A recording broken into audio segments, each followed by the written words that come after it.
I've got the right idea. My name's Tim. I'm a member of Al-Anon. I know I'm supposed to say I'm a grateful member of Al-Anon, but the problem is as soon as I start saying that routinely, it just becomes performative. And I'm so done being performative. Meeting people's expectations. Ugh.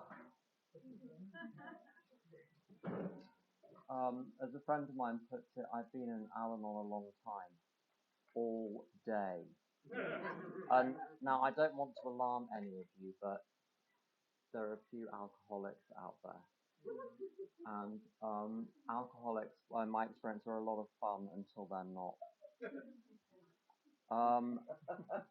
I was attracted to regular people bored me, whereas alcoholics had an edge that made me feel alive, and it also gave me something to do. And I was like a pig with a ring through its nose, just looking for alcoholics to hook onto and pull me round. You'd think when they get sober things get easier, but the fun has just begun.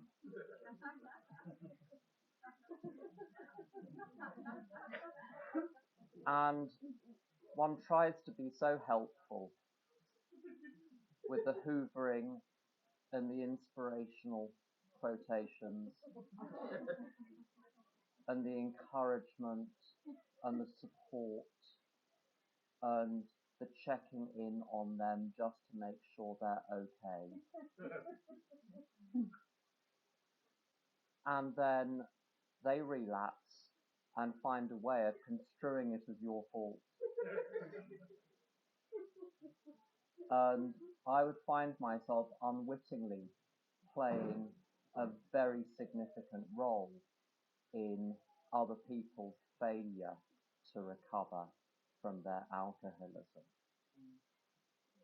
Because I was the little nursemaid that showed up every time they showed the slightest flicker of willingness to get sober. There was I, the cavalry, the ambulance, the doctor, ready to help pick up the pieces.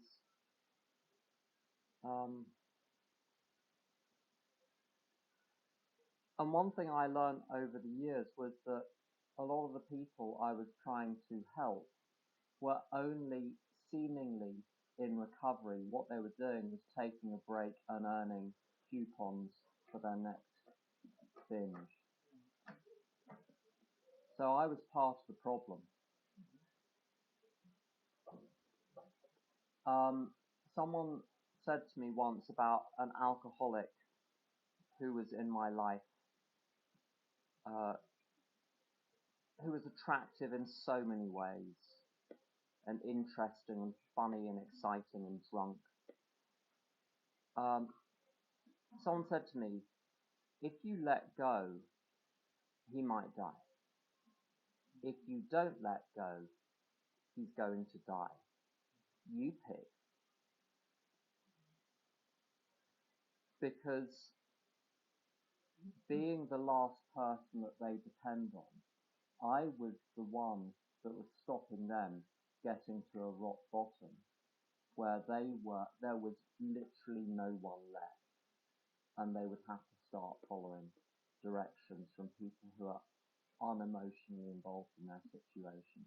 As soon as I'm emotionally involved with an alcoholic, I have disqualified myself from being of any assistance to them whatsoever. A friend of mine describes alcoholism thus. He says alcoholism has 3 phases. The first phase is the fun phase. That's when they're having fun. The second phase is fun plus problems. That's when they're having fun, but they're also having problems. The third phase is the problems phase. That's when they're having problems. and there is no fun left. And if they can sit in the problems phase for long enough without little me running around hoovering for them, if they can sit there for long enough, some of them will have a rock bottom bad enough to want to get well. But I have to get well out of the way.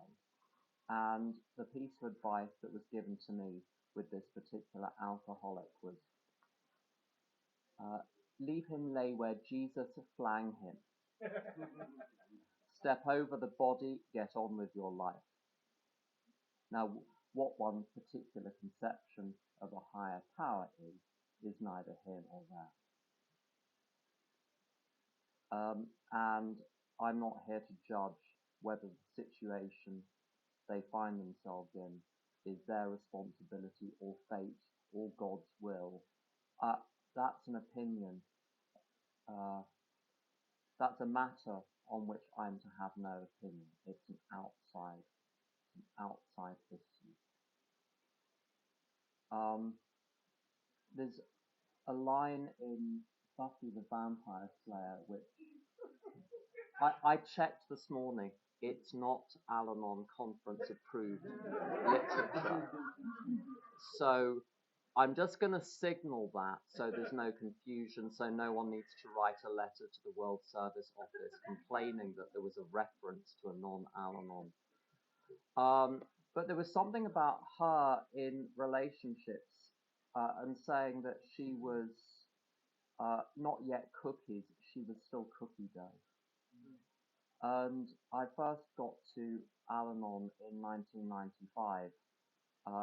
Although there was addiction in the house I grew up in, more specifically, there was galloping Al-Anonism, galloping untreated Al-Anonism. Worry and apprehension so thick you could cut it with a knife. And that was, I mean, people say that alcoholism is possibly genetic. I think we're the carriers, the Al-Anons are the carriers. Maybe we're the ones that, anyway, that's another question. You know where that was going. So there was a history there. What made me realize that I needed Al-Anon was being in a relationship with an alcoholic. Another alcoholic, because there had been a sequence of alcoholics. Every single one of my relationships was with alcoholics. A lot of fun until they weren't. A lot of fun until they're violent. And a lot of fun until those situations where you detect there's a mood and you can't relax a muscle until you found out how you caused it, and they won't tell you. And I realized I was dating cookie dough, wondering why I wasn't getting cookies. So for the last 20 years or so, I've been in a relationship with someone that is not even within spitting distance of addiction. And between you and me, this is to go no further. I'm controversial. I'm very cautious about friendship in recovery because I've been burnt so many times. So this fellowship and their friendship, and they're very, very different things. I can have fellowship with a large number of people, talk to lots of people, have all sorts of different types of interaction. But friendship requires the ability to be so quiet you can literally hear what someone else is actually saying. Without spending the whole time thinking about what you're going to say back when they're done.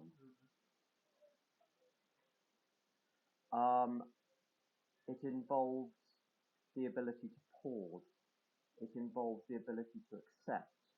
It involves the ability to overlook an awful lot because you recognize there is something important there worth fighting for. And I've got very, very stable relationships outside Al-Anon with non-addicts, non-alcoholics, non-Al-Anon. I've learned to form relationships with people who are stable enough and mature enough to sustain their side of those relationships. And as I say, I'm happy to interact with a lot of people. But my Al-Anon insanity is, they talk about repeating the same thing, expecting different results.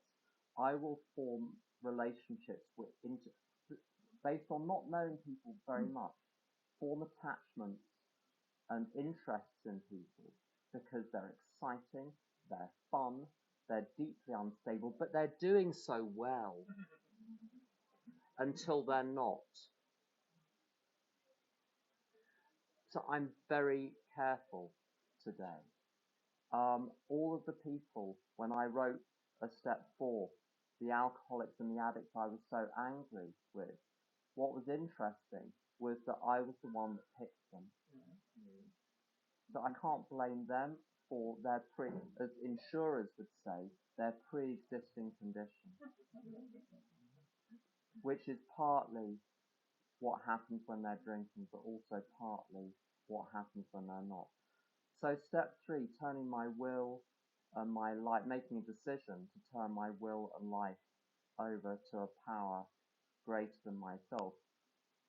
I'm a little bit of a literalist, so when I make the decision, and everyone is this is the great thing about, one of the great things about Al-Anon is everyone gets to do the step in the way that is right for them. There's lots of different literature, each of them except for one book written by committee.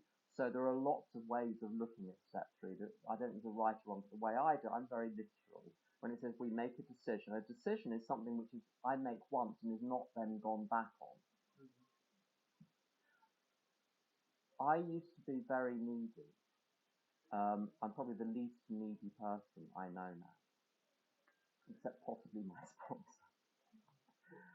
And I used to say to people, do you love me? Do you love me? Do you love me? Sometimes with those words, sometimes with lots of other subtle, unsubtle methods.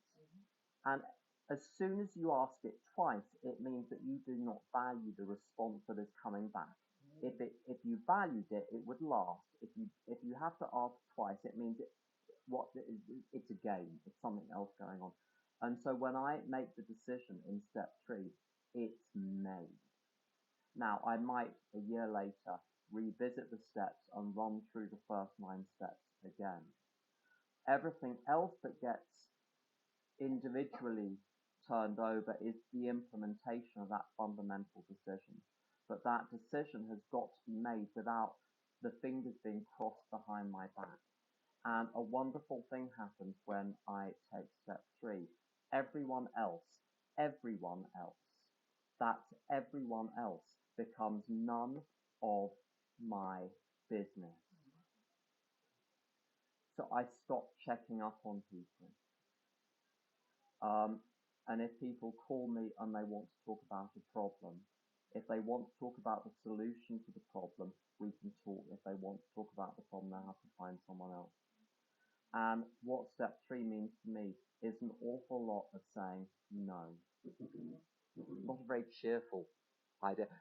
It's cheerful because saying no to a whole load of things which are just not God's will for me, and your body, my body tells me. When someone asks something or offers something and my body tenses up, this is no. Generally, there are people where the right thing to do will produce that response. In me, that response means no. And there's a line from Friends, also not conference proved, where someone says to Phoebe, can you come to X? And she said, you know, I really wish I could, but I don't want to. I literally don't need to explain ever again why I'm not going to do something They don't have to understand it. They don't have to like it. And then we can remain friends. That's all I've got. Thank you.